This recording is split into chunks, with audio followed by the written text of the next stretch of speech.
Itu Meikarta itu sebenarnya perizinannya itu ngaco. Kenapa ngaco? Itu dulu tidak pernah ada yang mengendalikan bahwa tenan di situ sampai untuk 2 juta tenan. Ya lebih daripada 1 juta gitulah kira-kira. Tuh, suprastruktur tuh misalnya ya rumah, ya kan. Kalau lihat di sini juga di Jakarta Sudirman kan MRT-nya sama pemerintah, tapi kan ada bangunan-bangunan yang dibangun oleh swasta. Nah ini adalah peran kita masing-masing. Dia hanya agenda, rencana, tetapi dia bukan regulasi. Yang penting regulasi.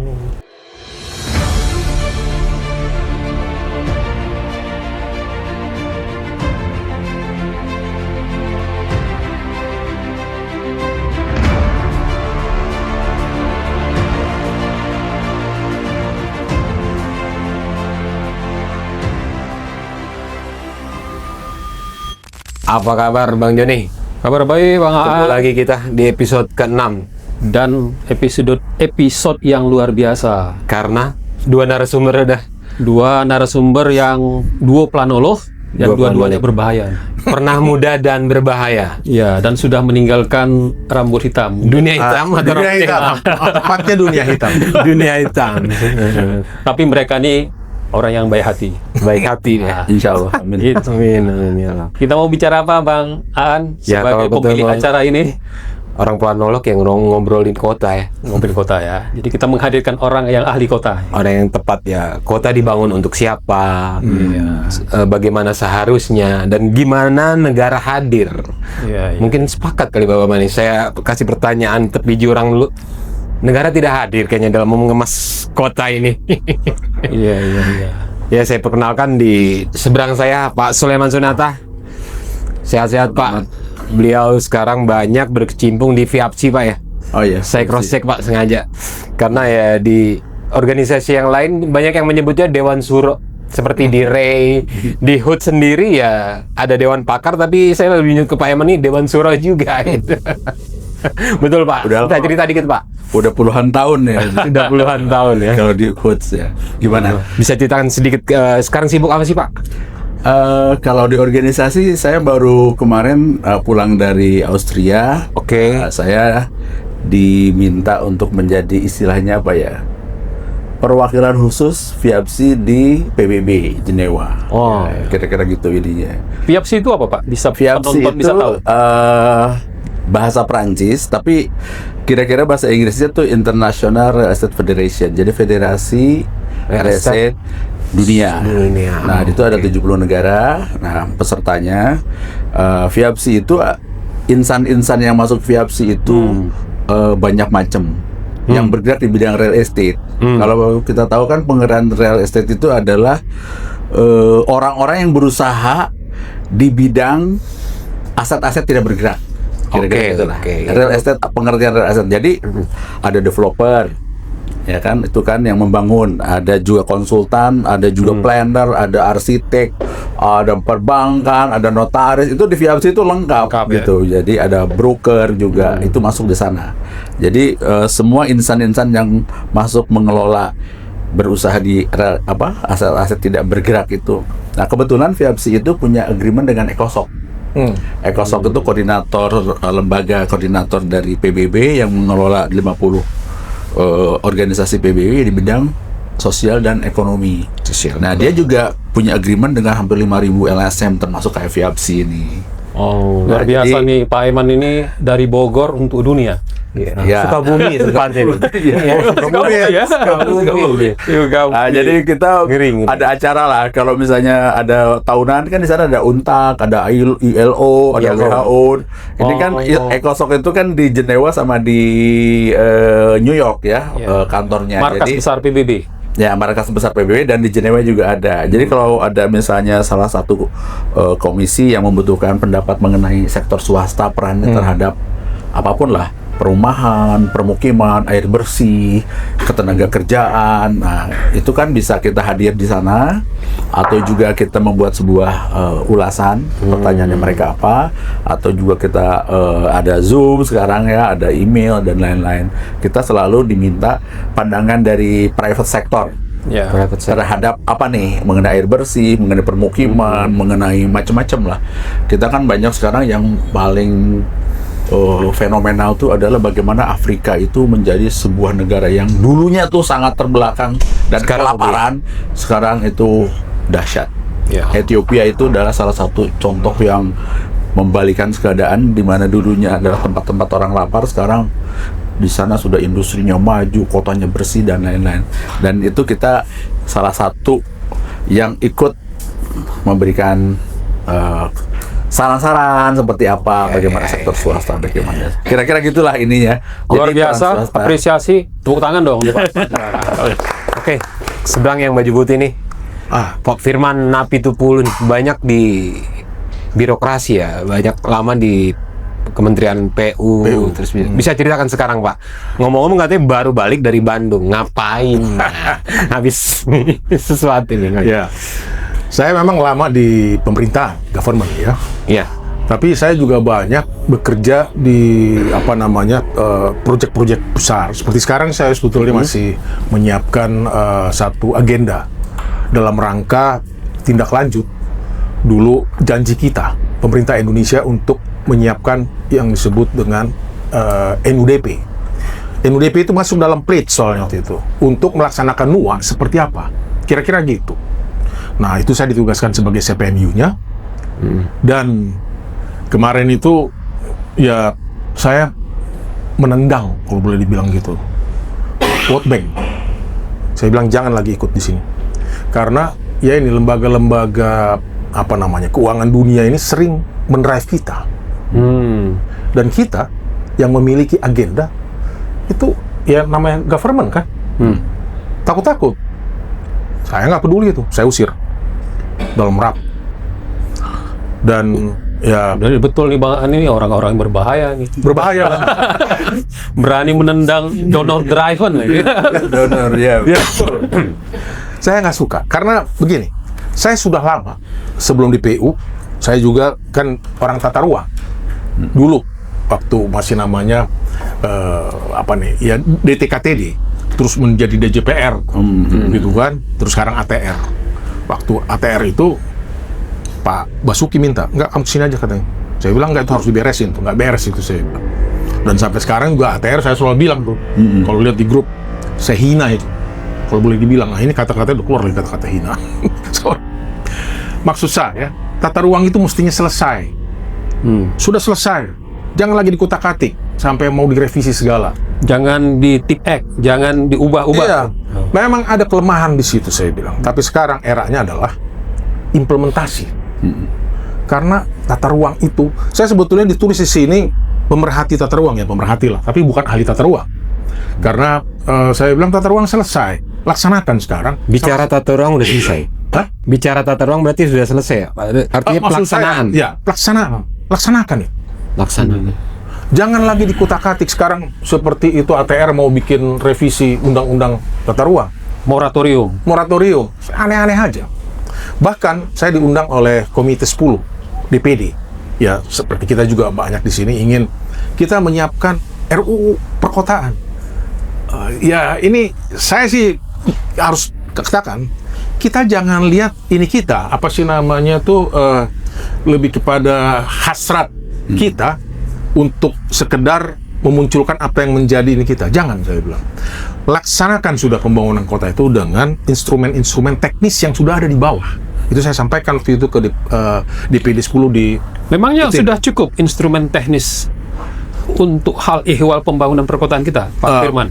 Saya menganggap kalau itu dirubah lagi atau dibuat lagi, ada persoalan. Di mana persoalannya? Perkotaan itu sebenarnya bukan milik dari satu kementerian sektor sendiri. Itu lintas. Artinya akan terjadi proses, harus ada perubahan-perubahan lagi di inlay. Seperti PU. Saya menghina PU itu. Terus terang aja saya bilang, wah, ini kali kedua nih kata menghina ini. Tapi orangnya baik hati. Tapi menghibur buat saya. Saya Lanjut, Pak. Menghibur penonton ini. Maksud saya menghina gini, gemes saya sebetulnya. Iya. Gemes sebetulnya. Itunya Bercabang, Pak Iman. Saya bilang, PU ini kan juga kadang-kadang terlalu tinggi hati lah kalau saya bilang. Dia yang mengerti. Saya bilang enggak, kalian nggak ngerti. Ini ada NUDP, kita sebagai executing agency-nya. Sebentar. Tadi 2 kali udah MUDP ini. Bisa NUDP. pembaca tuh biar dengar, pendengar tuh Konsumen. biar dengar. MUDP itu apa? NUDP itu National Urban Development Program. Yes. Nah, ini adalah satu program, satu agenda Ya. janji pemerintah ketika kita pergi ke pertemuan 26 session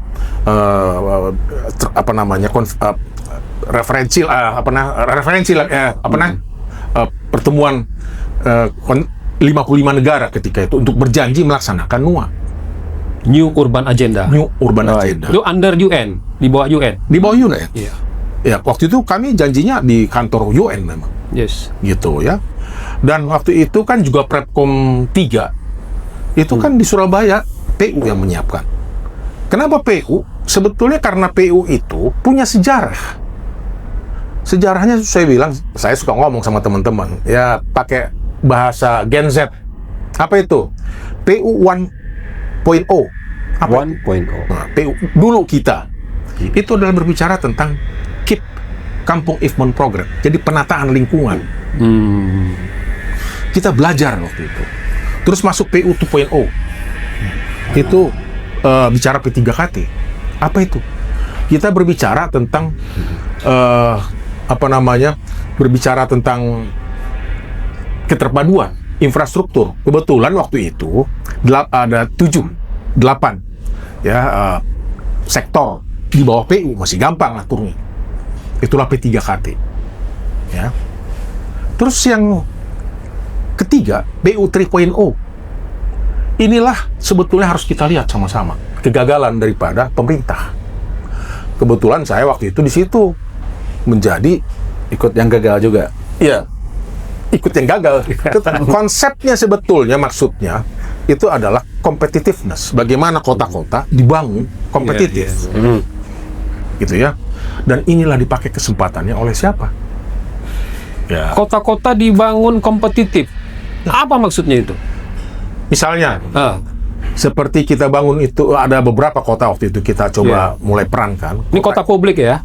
Bukan kota yang dibangun Pak Aiman ya maksudnya? Bukan. Walaupun Kota kita publik, ikut sertakan itu ya. Iya. Jadi contohnya waktu itu misalnya kita menerapkan di Bandung Metropolitan Area BMA. Itu Bandung Metropolitan Bandung itu di situ saya masih sebagai kalau ini project manajernya lah gitu ya. Mulai kapan itu dibangun tuh Bandung Itu tahun Project Area? saya siapkan 98 konsepnya. 98. Terus diimplementasikan tahun 92 bersama dengan para ahli dari Amerika, Profesor lupa lagi saya tuh dari inilah Bob Heffron. Medan dulu juga punya Medan juga salah satunya. Medan Urban Development Project. Iya, itu salah satunya. Jadi Bandung, Medan, Iya. ya itu inilah Semarang juga. Ya, kita cobakan. Tapi apa yang terjadi? Kita dukung dengan infrastruktur PU. Terus apa yang terjadi? Seluruh kawasan di sepanjang jaringan infrastruktur itu habis dibeli oleh kawan-kawannya ini. Dikuasain swasta. Oh, bagus ini katanya. Oke. Dan akhirnya pemerintah tidak bisa menguasai itu untuk mengendalikannya. Waktu itu begitu. Mengendalikan apa nih? Mengendalikan artinya ruang-ruang yang semestinya Oke. Publik ya. publik itu. Contoh, satu kali rapat lah saya dengan Pak Menteri. Tahun berapa nih, Pak? Waktu itu tahun berapa ya? Pokoknya Menterinya Sunarno. bukan. Oh, Pak Basuki. Pak Basuki, oke. Ya ini rapat, ini aja lah rapat. Dalam rapat itu saya tuh sudah frustrasi, saya nggak mau lagi ngomong. Karena kalau ngomong jadi selalu dibilang ya inilah terlalu Tapi keras. nggak percaya saya Bapak nggak mau lagi ngomong. Nggak, waktu Ini itu. banyak ngomong. Waktu itu. Terus Pak Menteri bilang, itu nggak ngomong tuh, ngomong. Nah kan betul. Nah, terus saya bilang, nggak usah, saya sudah cukup. Ngomong, katanya. Di depan sekjen, di depan para dirjen. Perintah ini. Perintah dalam rapat itu. Saya sudah bosan sebetulnya, gitu ya. Terus saya bilang, ada satu pertanyaan nih. Apa yang bikin Republik ini miskin? inflasi itu nggak bisa lagi kita kendalikan. Liar. Terus semua ribut gitu kan. Itu pertanyaan diajukan ke Pak Firman? Bukan, saya ngomong ke Pak Menteri. Oh, Bapak yang Saya tanya, saya bilang, jawab gue. Spesialis lempar bola kayaknya. Iya betul-betul. Nah, ini betul-betul bikin emosi aja sebetulnya Iya, saya. iya. Ini anak buah bertanya sama bosnya. Dia yang suruh soalnya ngomong. Karena dia sudah tahu ini kalau ngomong ini sembarangan ini. Jadi dia ingin saya ngomong supaya dia dengar yang lain gitu kira-kira lah ya. Dan Pak Menteri suka itu. Dan Pak Menteri suka. Lanjut, Pak. Nah, terus dia nggak jawab, terus dia bilang, apa itu? Itu infrastruktur PU. PU yang bikin Republik ini miskin. Bingung orang itu kan. Apa itu katanya? Kita bangun infrastruktur sembarangan dan mengakibatkan, contohnya saya bilang, jangan pernah berpikir itu Jakarta bebas banjir. Ribut semua. Bukan ribut. Saya diem aja disuruh. Bukan saya yang minta ngomong kan? Iya. Terus orang ribut, terus dia bilang, udah Pak Firman diem. Dia bilang, biar itu ngomong terus. Saya bilang, contoh ini. Jadi waktu Jabotabek, karena saya menyiapkan Jabotabek ketika itu, dengan almarhum BSP, kawannya Pak Julfi. Waktu itu, menyiapkan konsep Jabotabek. Nah, coba lihat saya bilang, kita bangun jaringan jalan tol dari Jakarta ke Bogor. Itulah yang bikin banjir. Bingung orang-orang. Dan ini juga saya senang ini kita bicarain. Karena kita nggak bisa mengendalikan akibat daya tarik jaringan jalan tol itu, pembangunan perumahan sampai ke langit, saya bilang, ke pucuk Gunung Pangrango. Ya. Di situ ditaruh. Habis semua, saya bilang. Akhirnya rumus PU apa, saya bilang, yang kita langgar sendiri. Sadamangan CIA. Oh, dia karena orang SDA kan makin ngerti dia. Jadi volume air makin besar kalau hujan, koefisien curah hujan tinggi, ya. Terus juga koefisien terbangunnya juga makin besar, dan wilayah yang terbangun besar. Jadi kalau kita babat semua meluncur air ke Jakarta. Bagaimana menahan itu? Salah satu contoh saya bilang. Itu Depok bikin gara-gara itu. Karena dulu itu sebetulnya di dalam konsep kita itu hanya 180 jiwa penduduk. Tapi lihat sekarang, saya bilang, metropolitan. Tidak ada yang melarang itu. Dan itu spong. Bawah Jabotabek itu spong. Jadi kalau dari Bogor turun air tertampung di situ, tidak sampai ke Jakarta. Cekungan. Ya, tapi spong lah begitu ya. Nah, ini banyak terjadi seperti itu, dilanggar tanpa ada aturan. Itulah makanya nggak selesai-selesai, dan itulah yang bikin kita, ya, saya kalau ngomong bisa kemana-mana nih. Nah, Pak Firman, sebelum kemana-mana saya konfirmasi ke Pak Eman nih. Tadi kesebut nih, ya Pak Eman dari sektor swastanya nih kan. Tapi emang teorinya kan ada gula, ada semut nih kan. Ya. Ada bukaan jalan, ada hal baru yang akan dikembangkan. Gimana Pak Eman kantor nih lah nih Bapak ini? Dan dikasih peran kan? Iya. Ya kan pembangunan kota dan lain-lain itu kan semuanya kan balance antara pemerintah dengan swasta. Ya, pemerintah itu sebenarnya kan punya fungsi dua hal. Satu, membuat sebuah kebijakan dan regulasi. Ya. Kedua, membangun infrastruktur. Nah, yang dikatakan Pak Firman mungkin konsentrasinya di infrastrukturnya, regulasinya ini mungkin agak kedodoran. Ya, padahal sebenarnya kan kalau swasta itu kan dia tidak berani lah kalau melanggar regulasi. Jadi kalau harus membangun infrastruktur, berarti seharusnya pemerintah sudah mendeteksi bahwa ini akan menjadikan sebuah potensi untuk para swasta siapapun bisa masuk di sana. Dan berarti regulasinya harus lengkap diatur di situ, tersedia, gitu. Termasuk KDB-nya, KLB, di mana hijau, di mana apa, Itu idealnya. Harus sekaligus ya, sebenarnya kan gitu. Karena gini, Indonesia ini pertumbuhan penduduknya itu 1% per tahun. 3 juta manusia keluar dari rahim ibu. 4 juta mungkin, karena 800 ribunya meninggal. ini akan mengisi ruang-ruang kosong. Ruang-ruang kosong itu apa? Sawah, hutan, atau ekspansi ke laut. Ini tidak bisa. Indonesia kan 2 juta kilometer persegi di daratan kan tetap seperti itu. Nah, ini pemerintah harusnya bisa mendeteksi dan dari awal kalau setiap ada infrastruktur, manusia akan ke sana semua. Nah, swasta ya kita siapkanlah semuanya. Oh, ini udah ada jalan, ada exit, ya kita harus siapkan semuanya. Market ada di sana juga kan. Kalau kita kan selalu bicaranya market. Tapi kan memang dari sisi regulasi seharusnya juga seharusnya sudah lengkap bagaimana menjaga itu semua gitu kan. Bukan hanya infrastruktur ada gula terus kemudian kita tiba-tiba kita kuasain tanah dan lain-lain. Kalau misalnya regulasinya sudah ada pasti kita harus ikut regulasi lah. Tidak regulasi itu termasuk misalnya ada RDTR-nya, di sini boleh ini, tidak boleh itu. Ideal gitu. Ideal. Ya, seperti Ada yang itu. tidak ideal mungkin? Justru karena tidak ideal, Karena rusak berantakan semua.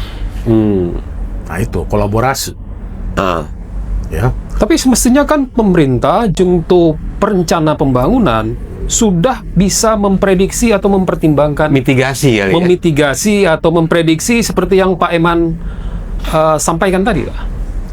Ya gini, memang di kita ini ada persoalan, ya. Itu pejabat-pejabat kita itu bukan birokrat tulen sebenarnya, politisi sebenarnya. Politisi. Ya, itu Oke, persoalan oke. kita. Ya, jadi kita itu sering suka membiarkan terjadinya penyimpangan gitu. Ya biasalah kan kalau saya juga kalau di sini ya udah gini aja lah, nggak usah terlalu keras gitu kan. Iya, iya. Ya kan?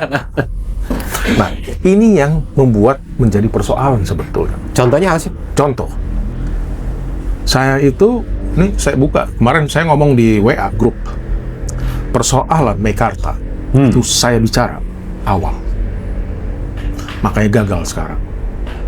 Banyak regulasi kita yang nggak beres sebenarnya. Contoh, jadi satu kali itu diskusi tentang, ya selalu kan menteri itu panggil ada apa yang penting-penting untuk kita ini.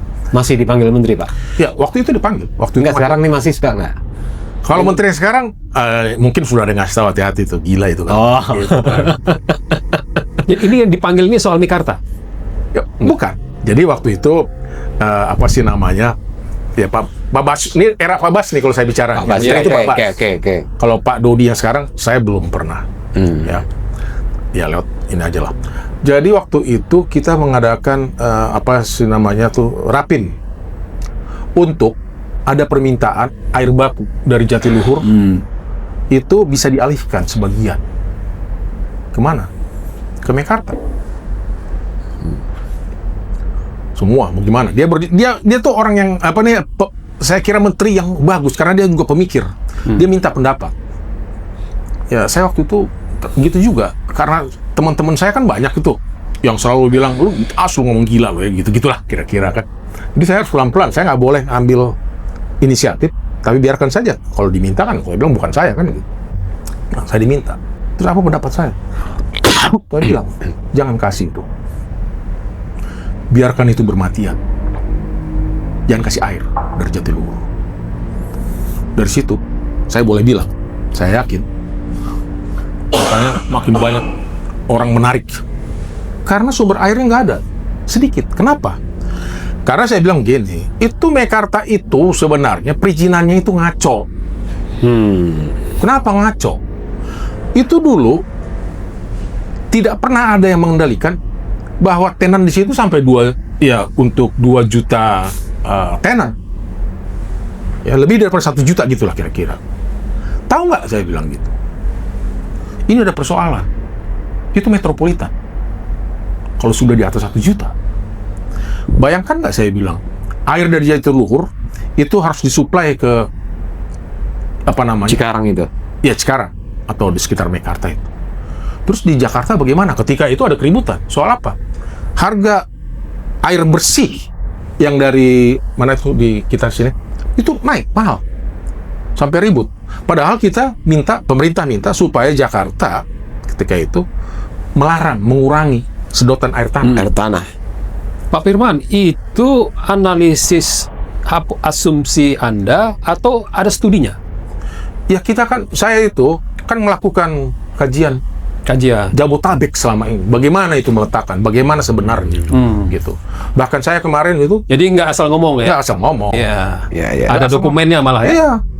Dan ya saya banyak melakukan kajian yang terkait dengan lingkungan sebetulnya, tata ruang, Ya, itu bidang keahlian Anda ya? bilang keahlian. Jadi saya pakai itu basisnya, dan itu saya terapkan di dalam pelaksanaan kebijakan. Tidak ada yang ngatur. Loh, ini kacau nih, saya bilang. Tahu nggak kalau 2 juta di situ? Depok itu udah 1 juta, saya bilang. Dan itu hajat hidup orang banyak ya? Hajat mau menghabiskan resource yang ada di kawasan ini. Siapa yang mengatur ini, saya bilang. Dulu ini kita atur. Nggak bisa sembarangan tata ruang di situ dia ini. Termasuk ketika Lipo Yang di Sentul. Karawaci. Sentul. Sentul. Itu. Ya, salah satu yang membuat saya dalam proses itulah kira-kira ya. Ya, walaupun ininya gimana, tapi secara administrasi terbuka mungkin. Terus ya urusan mereka. Ini soal air juga lagi nih. Ayo, Resapan air. Masuk. karena Sentul itu yang sekarang itu Sentul ya. Itu zamannya masih siapa namanya itu? Gembong. Ya. Waktu itu ada pertemuan di ASEAN lah pokoknya gitu ya, tentang, nah terus saya ikut. Nah terus saya dengar, saya bilang ini Sentul itu dia ngambil air dari Jatiluhur. Tarikannya. Oh iya, kenapa? Tarik ke sana juga ya? Oh iya, kenapa? Karena struktur batuan keras di bawahnya itu sebenarnya itu bukan batuan apa sih namanya, ya lembek yang bisa disedot-sedot, saya bilang. Dan harus ditanam ke bawah. Ya bisa aja sih ditanam ke bawah, tapi itu merusak kualitas lingkungan. Apalagi ke bawah itu Jakarta itu membutuhkan air juga. Jadi memang Jatiluhur itu yang kita ambil dari mata air di Citarum. Itu harus kita jaga betul jangka panjang. Makanya sekarang pemerintah masih agak keras nih, tidak boleh nyedot-nyedotkan bangunan-bangunan besar. Kalau ini jadi kota, disedot ke bawah. Nah, itu yang tidak boleh. Dan Pak Menteri ketika itu keras begini-begini. Gitu loh. Nah, apa itu? Karena jadi ini saya sedikit ngomong ke tata ruang. Kita ini nggak sadar ya, bahwa Republik ini sebetulnya yang boleh dibangun itu hanya 20% untuk permukiman. 20%. 20%. Kenapa? Saya asumsikan 70% itu air dari 5 juta sekian kilometer luas wilayah Republik. 3 jutanya air laut. Seharusnya 70% 70%. itu air lah gitu kan. Mau ngapain? Sekarang aja yang penduduk yang di Sulawesi Selatan tuh disuruh masuk ke darat kok. Yang tinggal sekarang di Suku laut. Bajo, Riau juga, Kepulauan Riau juga, yang kemudian tinggal di Komodo tuh, terus ditarik lagi karena merusak. Nah, saya bilang ini Republik ini nggak ada yang mengawasi ini. Tidak ada yang memberikan masukan. Yang memberi masukan itu sebetulnya, nah nanti sampai nih ke sini. Itu planolog. Makanya saya selalu bilang, saya ini planolog. Tuh, planolog tuh. Bukan planner. Kalau planner itu ini. Kenapa? Planner itu berbicara tentang bagaimana mewujudkan bangunan tadi, dia bilang. Bangunan-bangunan itu outputnya kan gitu tadi ya. Atau site plan. Yang tentu sesuai dengan minat investasi. Planolog tidak begitu. Dia berbicara tentang kualitas lingkungan. Dan itu dikaitkan juga tentu dengan hukum-hukum ekonomi dan sosial dan segala macam gitulah ya. Lebih kepada pure science. Pure science. Dan tapi Kalau Pak Eman profesional. Ya itu oke juga. Cuman planernya, planolognya kan oke juga. Oke. dua-duanya oke. Bisa nanggapin dari apa yang dikatakan Bang Firman nih. Prinsipnya Kayaknya banyak kesalahan kita nih atau gimana nih? Republik ini bukan kesalahan Republik ini. Iya, kita kan. Ya. saya kira memang semuanya ya kembali ke manusianya kita, Manusianya. lembaganya, swasta maupun pemerintah, kita harus bekerja sesuai dengan sektornya masing-masing, fungsinya masing-masing. Pemerintah kan tadi saya bilang dua, itu regulasi itu penting. Ya, regulasi, membuat regulasi ya untuk apa ya? Untuk sustainability lah. Ya, semuanya. sustainability betul. Ya. Untuk sustainability. Betul. Kalau dibilang cerita ini kota untuk siapa ya untuk manusia-manusia. Ya. Dan manusia-manusianya ini bertambah terus 3 juta di Indonesia Ya. setiap tahun. Ini mau digimanakan? Ya, ada lapangan kerja, itu persoalan lain lagi, ya kan? Ya. Persoalan kesehatan, persoalan pendidikan, itu hal yang lain lagi. Apapun itu, persoalan ekonomi, persoalan sosial, akhirnya landingnya itu ya disebut tata ruang, semuanya mendarat. Ya. Selalu yang namanya planolo atau planner itu ukurannya kan 3. Ruang artinya di mana, waktu itu kapan, ya kan? Dan bagaimana caranya, kan itu semuanya juga. Iya. Itu ada KPI-nya dari apapun dibilangnya planner, apa planolo. Manusia di dunia ini cerita sosial, cerita ekonomi, cerita politik apapun, selalu mendaratnya di mana, kapan, dan bagaimana caranya. Nah, disinilah kita berfungsi masing-masing. Kita bikinlah regulasi untuk mengatasi semua masalah ini, termasuk bagaimana menempatkan orang-orang yang sesuai dengan katakanlah karakternya, kehidupan kesehatannya dan lain-lain, termasuk diantaranya ada investasi di sana di pemerintah juga. Jadi mau bilang, tapi ini benar Ya. bahwa pemerintah itu tidak berhasil menjadi koordinator. Ini sebetulnya selama ini. Ya, regulasi dan tentu infrastruktur. Ya, infrastruktur itu adalah pionir dari pembangunan. Infrastruktur itu adalah ya termasuk air bersih, Leading termasuk sektornya. leading sektor. Swasta itu nanti akan masuk di sana untuk menyiapkan istilahnya apa? Suprastruktur lah ya. Ya, Suprastruktur tuh misalnya ya rumah, ya kan. Kalau lihat di sini juga di Jakarta Sudirman kan MRT-nya sama pemerintah, tapi kan ada bangunan-bangunan yang dibangun oleh swasta. Nah, ini adalah peran kita masing-masing. Ya, Gitu. peran kita masing-masing. Ini Bang Aan, ini dua rezim yang agak-agak beda. Agak lain. Walaupun kita bilang agak lain. Satu, bagi swasta, kerjakan segala sesuatu kecuali yang dilarang. Nah, pemerintah mengerjakan apa yang ada aturannya, gitu kan. Ya.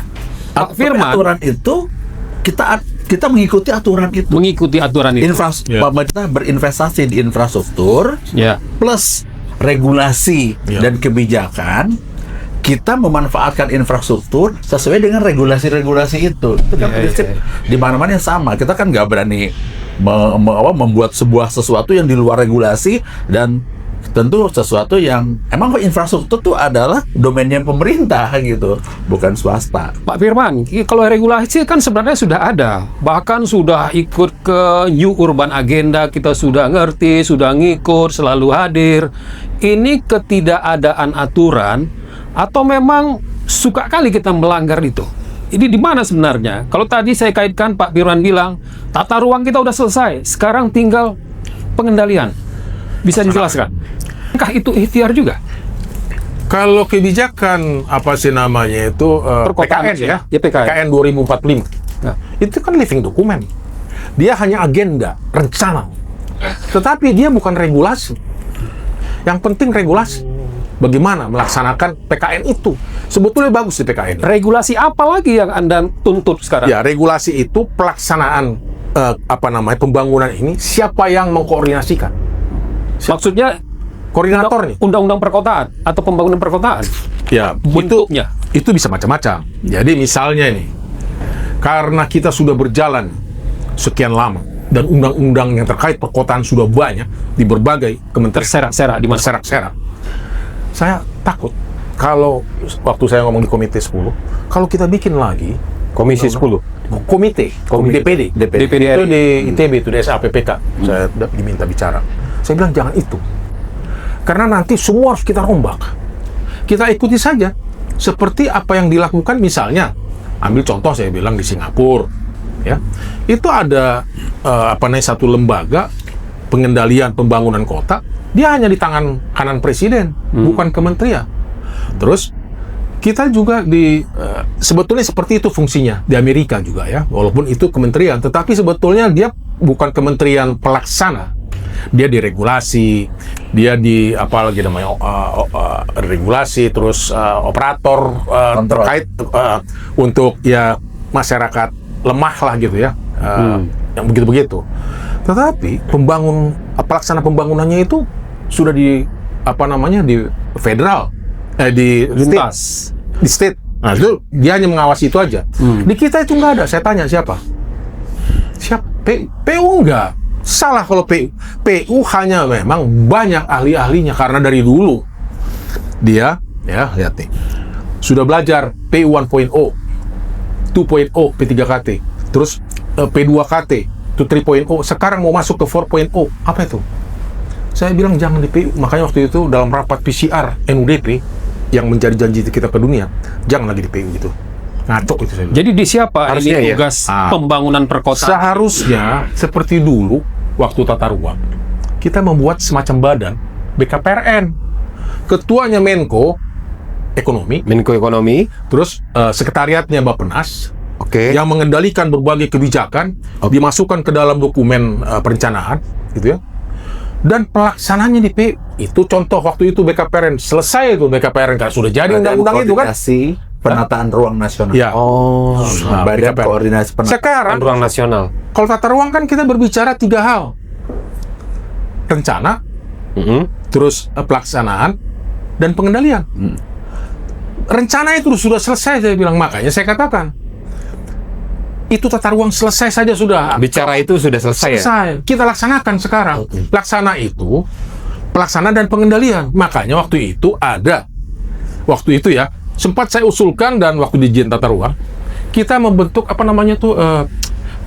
bekerja sama dengan Bareskrim, ya, untuk bagaimana kita sama-sama DJPR itu menunjuk orang-orang pengawas tata ruang lah ya di daerah.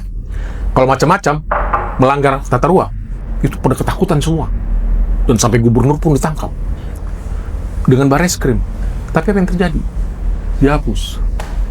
Karena apa? Karena teman-temannya banyak yang terganggu. Karena melakukan ini itu nggak bisa. Saya adalah orang yang paling keras menentang yang namanya Undang-Undang Cipta Kerja. Itu teman saya itu yang bikin itu. Tahu? Siapa tuh? Ya Dirjen Pak Uke. Waktu itu saya bilang, ya ini memang rejim ini hanya dalam kerangka ketika itu kita mau bagaimana memanfaatkan sumber daya alam kita suka-sukanya. Bahkan sampai kejadian yang di PIK 2. Bahkan sampai rumahnya ikan hiu pun diambil. Dibikin ini kan supaya bisa. Saya bilang udah kacau nih. Kalau ada masalah di situ. Nah, ini nggak ada yang mengatakan itu, yang mengendalikan itu nggak ada. Nah, sekarang tata ruang ditarik, dipisah. Saya kira ini juga kelakuan rejim oligarki. Supaya jangan terlalu keras berbicara. Dipisah hanya untuk apa tugasnya? Menjadi administratur pencatatan kepemilikan lahan. Saya bilang ini kacau.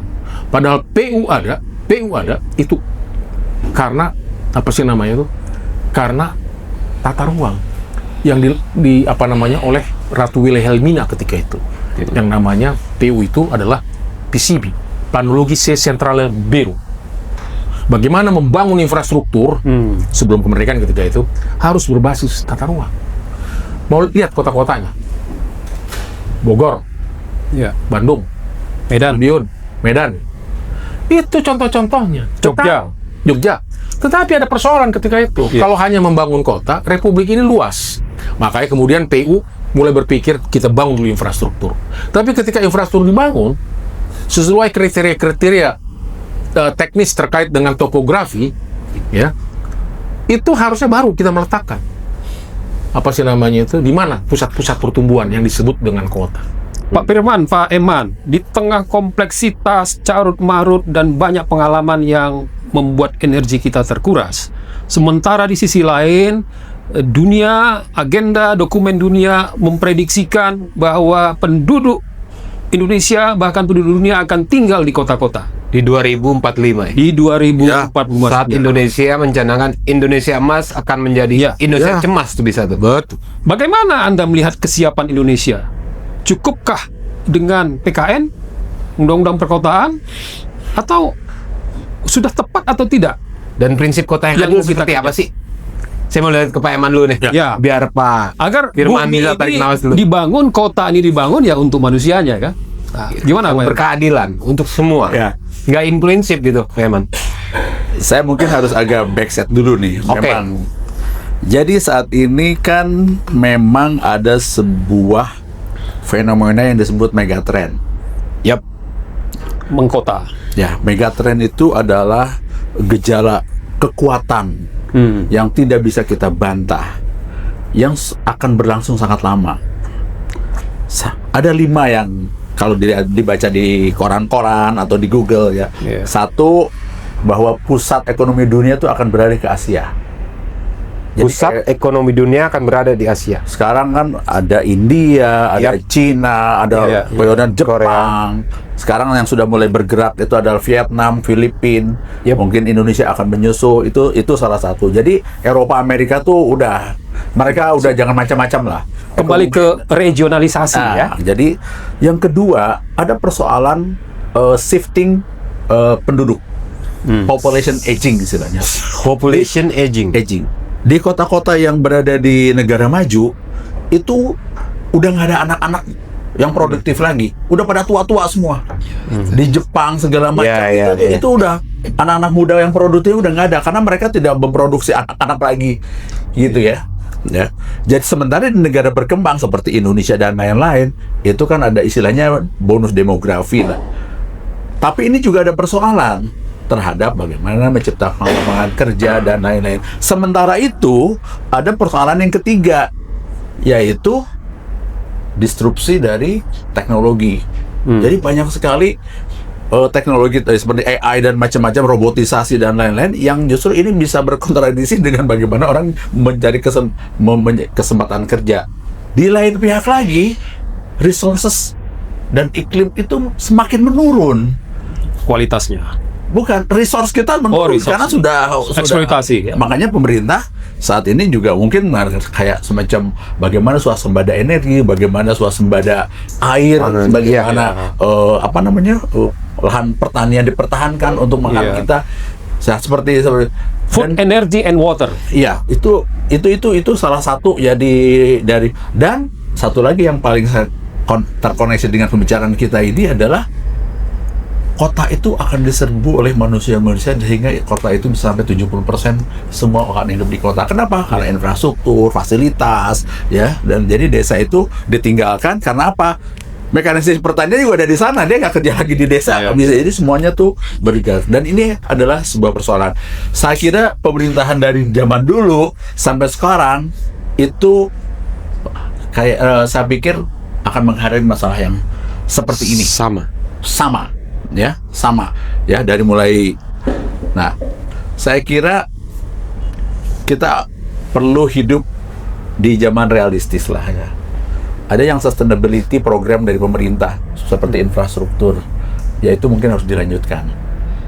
Interkoneksi Sumatera dan lain-lain itu tuh tetap harus dijalankan karena itu bukan programnya rezim tertentu lah. Ini kan sejak dari tahun 72 juga sudah ada gitu program ini. Saya kira pemerintah yang sekarang dan nanti itu harus diselesaikan. Infrastruktur di Indonesia banyak yang bilang sudah selesai, itu belum, mungkin baru 20%, saya nggak tahu deh. Sumatera aja belum terkoneksi, Sulawesi belum ada infrastruktur yang terkoneksi, ya, terus dan lain-lain lah itu. Itu salah satu. Dan tentu saja regulasi yang tidak menekan kemana-mana ini emang perlu smart solution. Ini sebuah dilema yang perlu manusianya tambah banyak 3 juta per tahun, tapi resource berkurang. Nah, ini adalah bagaimana caranya ya, mungkin salah satunya rumah-rumah vertikal. Itu juga persoalan sendiri ya, rumah-rumah vertikal digalakan. Kan sekarang banyak di Cina aja udah nggak boleh lagi landed house minimal 4 lantai dan lain-lain. Itu mungkin salah satu untuk men-squeeze konsumsi tanah kita ya. Nah, tata ruang itu menjadi harus strict banget gitu. AMDAL. AMDA sembarangan. Persetujuan lingkungan. Ya, sorry to say bahwa sekarang ini bahwa rumah-rumah katakanlah yang murah-murah itu kan menghajar tanah-tanah kosong di mana-mana gitu. Dan itu sangat rentan terhadap infrastruktur yang mahal jadinya.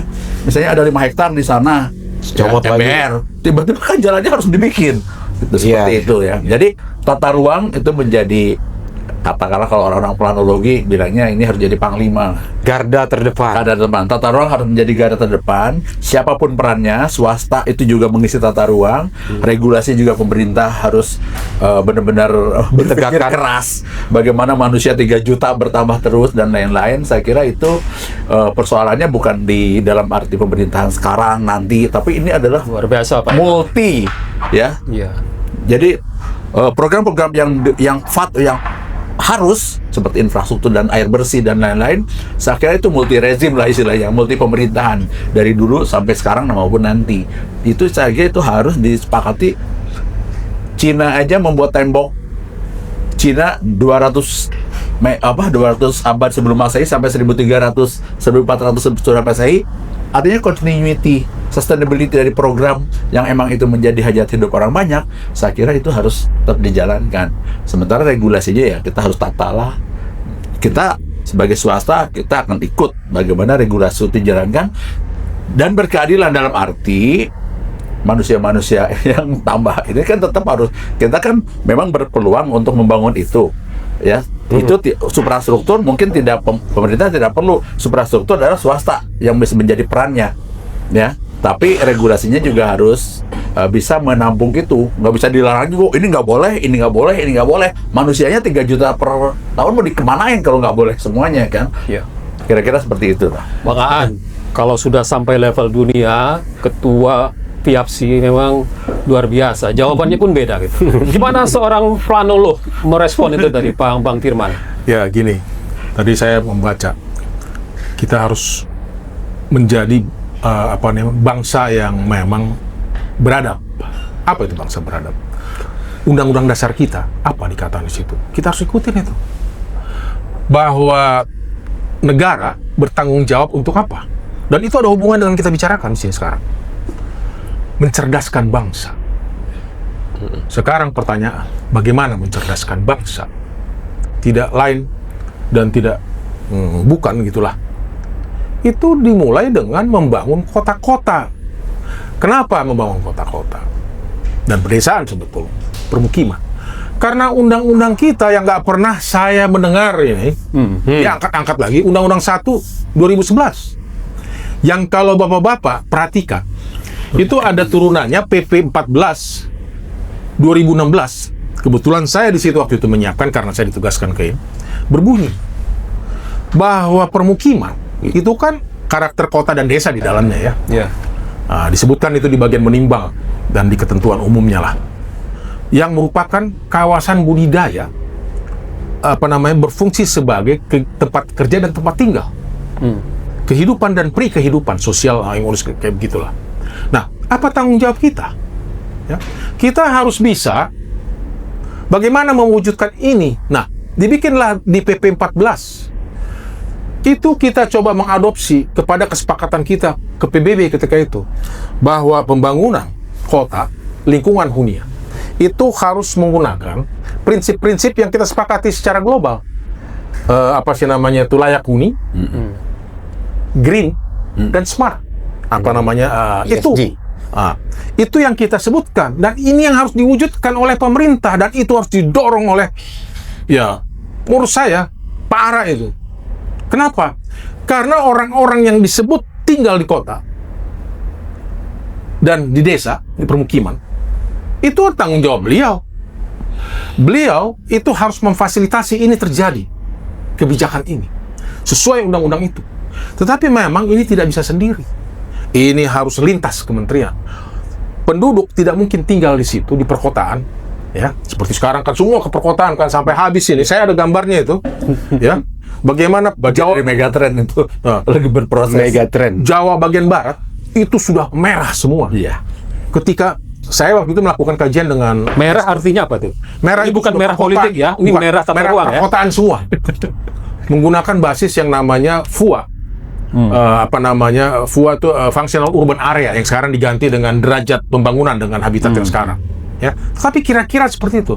Sekarang kita lihat siapa yang mengendalikan dari Jakarta sampai Bandung itu menjadi megalopolitan. Ya, terkoneksi ya. Terkoneksi. Di Amerika ada 9 seperti itu dihentikan. Oh, Ya, karena itu merusak lingkungan. Sampai ini saya kata-katanya, sampai opung saya, LBP. Pintar-pintaran itu dibikin, harus ada kereta cepat bus dari Jakarta untuk apa itu? Masih ada kereta kita itu yang sekarang, ya saya nggak pernah naik bus, kereta Parahyangan aja lah. Tapi itu akibatnya daya tarik itu tinggi seperti yang tadi disampaikan, memang. Tetapi lingkungan tidak kuat. Nah, saya dulu menyiapkan tata ruang Pulau Jawa berdasarkan peraturan presiden dan saya presentasikan di Megawati di ruangannya, duduk seperti ini. Presiden bayangkan ikut terlibat di dalamnya, ya, bahwa Jawa bagian barat itu hanya 45% sebetulnya. Seharusnya yang lain itu terjaga. Karena apa? Karena dia karakter lingkungannya itu adalah pengendalian kualitas lingkungan, air apa segala macam. Sekarang kita mati satu-satu karena air. Jadi ini persoalan kita adalah pelaksanaan kebijakan itu tidak dilakukan, tapi lebih banyak didorong oleh kepentingan ekonomi. Jadi di sinilah bedanya. Padahal kota itu untuk bukan hanya ekonomi, jangan ekonominya saja, tapi juga untuk masyarakat hidup sehat, sejahtera, dengan fasilitas sesuai dengan kapasitasnya yang KPI itu harusnya disiapkan. Dan itulah yang dilakukan melalui NUDP ini. Tetapi ya ketika itu kelompok-kelompoknya termasuk di PU juga lah, proyektor itu bekerja sama dengan lembaga-lembaga mengarahkan outputnya itu tidak seperti yang kita bayangkan untuk janji kita ke PBB ketika itu. Itu makanya dalam rapat langsung saya tunjuk tangan, jangan pakai lagi ini. Nah, saya nggak mau tanggung-tanggung, saya hentikan ini dengan World Bank ini karena dia mengendalikan kita, bukan memfasilitasi. Jadi saya bilang dia pinjol, giant pinjol. Ya, karena ya kita ini kan gitu butuh uang, ada project dikasih, jadi bisa diatur. Itu yang saya katakan dengan keras. Nah, ini bahaya ini kan? Bahaya. Ini Jadi, bahaya ini. Makanya. Dan kayaknya harus kita batasi juga ini. Ya, saya kira harus dibatasi memang. Saya jadi suka emosi kalau begini. Sudah menyebut Bank Dunia, berbahaya itu. Bahaya. Ya. Jadi untuk solusi jangka pendek dan jangka agak panjangnya menghadapi situasi ini apa, Bang Firman dan Pak Iman? Sumbangan lah bagi Presiden Prabowo untuk menyelesaikan soal-soal, atau tidak bisa 5, ya Pinomat 3 bisa selesaikan.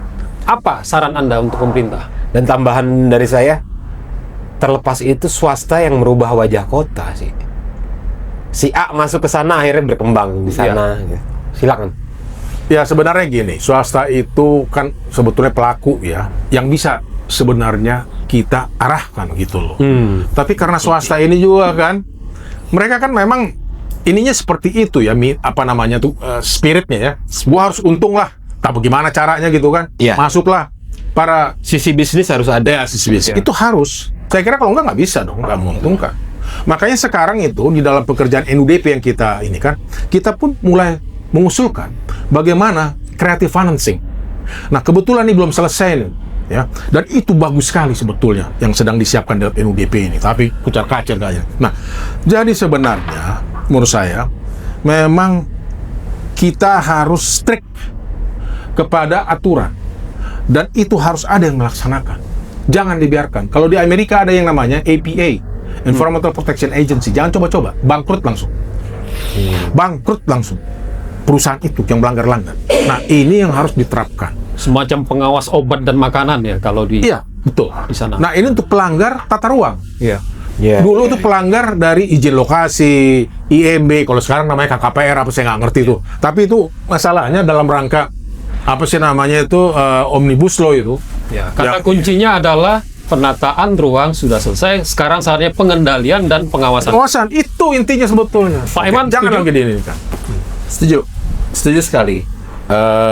Kita dari sisi swasta, kita punya pengalaman dulu orang cerita membangun kayak kota baru lah, ya. Kita mengembangkan Iya. 1.000, 2.000, 3.000 hektar, dan juga ada beberapa teman yang itu di perkotaan dan lain-lain yang super blok dan lain-lain. Prinsip kita memang kan kita didanai oleh uang bank lah. Ya. Kita harus menciptakan itu menjadi layak. Suatu kawasan menjadi layak. Kalau tidak layak, ya banknya nggak mau kasih pinjaman, kira-kira. Tapi kita membangun itu, saya suka menyebutnya tuh ada namanya value added, ya, nilai tambah. Iya. Financial value added yang disebut oleh Pak Firman itu adalah menjadi salah satu outcome yang kita harapkan. Tapi ada 3 value lain yang sebenarnya menjadi tujuan kita. Oke. Ya, satu namanya environmental value added. Kita juga harus membangun lingkungan. Lihatlah, semua kota-kota yang dibangun oleh swasta kan cukup baik gitu kan. Nah, yang berikutnya adalah social value added. Value added apa? Menciptakan lapangan kerja. Berapa ribu orang yang kita ini berada di garis depan salah satu penciptaan lapangan kerja. Yes, itu dia. Swasta adalah garis depan dalam penciptaan lapangan kerja dan juga pembangunan Indonesia. Ya, Negara harus hadir sesuai dengan pasal 33 Undang-Undang Dasar 45. Bang Aan, bisa dikunci sebagai kesimpulan sementara kita? Kayaknya masih ada satu lagi terakhir dari Apa itu? Payman. Apa tadi terakhirnya, ketiga? Satu lagi economical value added lah. Ekonomi. Yes, sendiri. Jadi kita adalah berada di garis depan dalam mendukung pertumbuhan ekonomi. Iya, pertemuan. Karena di sini pemerintah membangun infrastruktur itu menciptakan investasi. Iya. Investasi menciptakan lapangan kerja. Aktivitas dari investasi menciptakan pertumbuhan ekonomi. Jadi menyebar. Jadi pemerintah membackup swasta untuk mendorong bertumbuh, ya. Swasta berada di infanteri. Ini pemerintah ini kalau panser dan lain-lain itu adalah nuklirnya lah gitu. Kita ini adalah para infanteri yang ada di garis depan.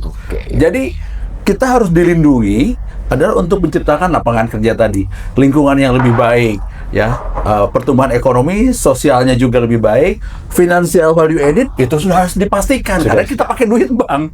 Ya kan? Jadi yang 3 itu juga hal yang sangat penting. Itu secara bersamaan, secara bertahap diciptakan 4-4-nya. Kita kan ganda terdepan dalam pertumbuhan ekonomi dan pembangunan nasional. Pemerintah membackup. Kalau ini sinerginya jalan, saya kira seluruh persoalan ini insya Allah kita bisa hadapi bersama. Tepuk tangan luar biasa Pak Eman, Pak Firman. Thank you, Pak Eman. Terima kasih Pak Firman, luar biasa. Pak Firman. Ya, salam sama Opung ya.